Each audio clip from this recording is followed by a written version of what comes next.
Good afternoon. I am Robles Villarreal, and I'll be taking you through my master's dissertation. My dissertation is an exploratory GIS methodology to quantify the rooftop solar energy production potential in London, Ontario. And the aim of this dissertation is to figure out just how much energy can be produced in the city of London if all suitable roofs had solar photovoltaic modules installed. And as I just mentioned, the study area is the city of London, Ontario, in Canada. It is a good site as it is an expanding city with a population of 422,324 people. Um, and London is a midpoint between Toronto and Windsor, and it does have a large institutional and industrial sectors. And London also makes for a good study area. So it does aim to become Canada's greenest city and be net zero by 2050. This is through their climate emergency action plan. My methodology and my literature review focused around finding GIS methods in which I could determine which roofs were suitable. So I found a few variables that were commonly seen in these papers. So I just picked up a few or as many as I could, uh, and basically did our analysis through our GIS. So this was my process. And yes, so the first variable was rooftop size.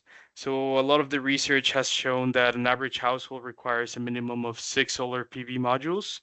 Um, and since only about half of the roof can be used usually, just based on aspect, it was determined that at least 32 meters squared were required. Um, and since I decided to add some extra area for obstacles and rooftop um, like other reasons, I decided to go to 50 meters square, and anything under that would be eliminated from further analysis. The second variable that was used was rooftop shape.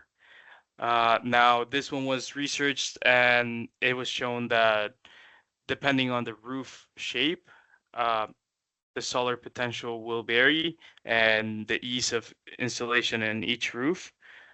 So in London, it was found that about 5 common roof categories, and I also added a cool roof, so there was 6 categories, and then I had to manually separate them into those categories. Now, this could have been done easier with some other software that uses deep learning, but it was not available, and the image that I had was not up to date, so it would have required a lot of editing after. So it was just manually categorized. Uh, so yeah, and then all the households in or all the buildings in London had a category attached to them. The third variable explored was three shadows. This variable used normalized difference vegetation index, which is NDVI mapping. This variable basically looked at the vegetation density and eliminated any areas that were on top of roofs, which would mean it would be overhead trees. So those areas were um, said to be unsuitable. So they were eliminated also from further analysis. Um, the fourth variable was aspect. Aspect looks at the direction that the rooftop surface is facing. This variable was used to eliminate northeast, and northwest facing rooftop surfaces, and it was done by finding out what the most productive angles are. So the most productive angles are 105, between 105 and 255 degrees from north. So this was used as the numbers as like for a cutoff. Anything else that was not between those angles were also taken out of the analysis. So this was done for the whole city of London, as you can see in the map on the right, on the left, sorry. And then you can see how detailed this image was on the right image. Those are rooftops, and every rooftop has a designated aspect.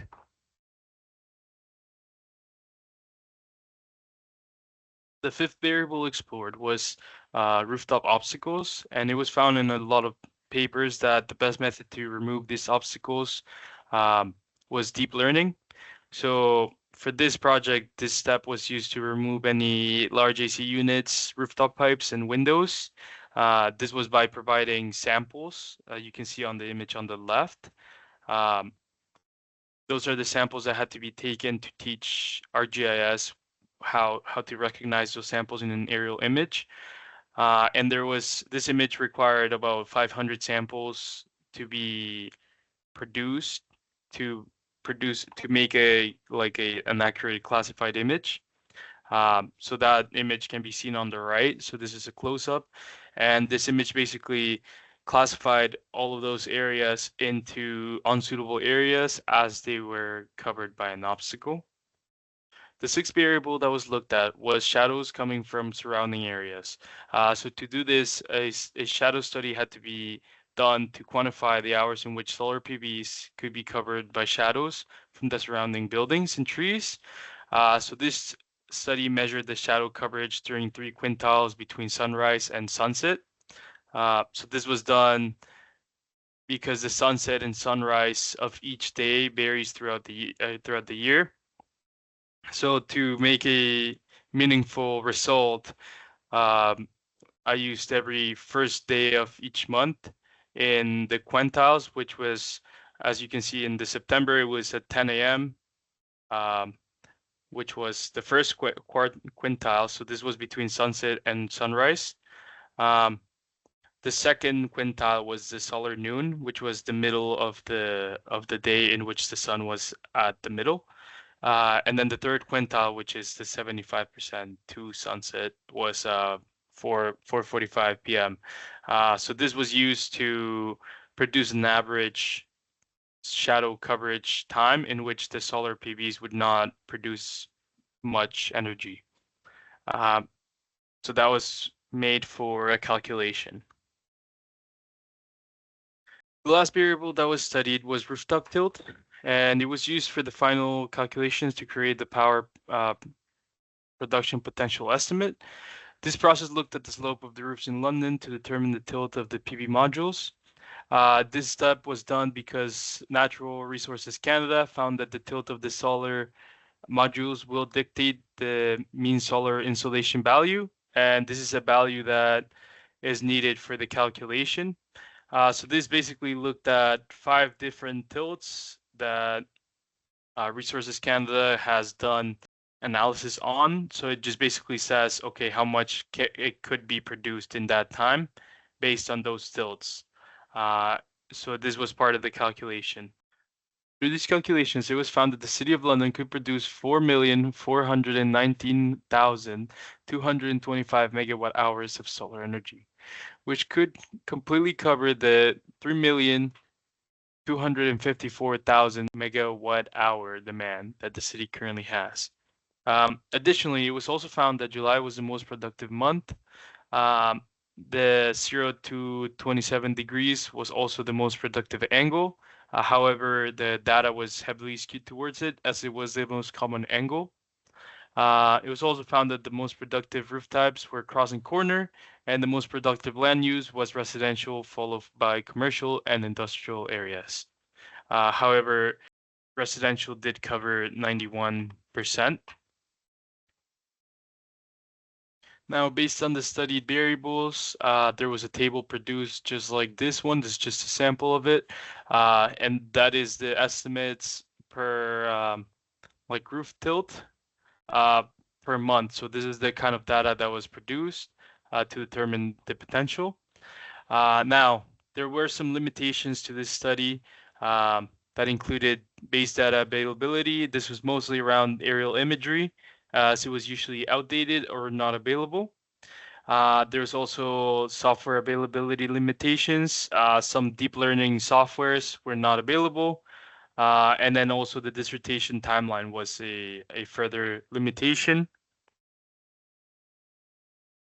It was said that further research could look at expanding on the studied variables. This was because there were a few variables that were seen in literature review that created a meaningful impact in solar potential.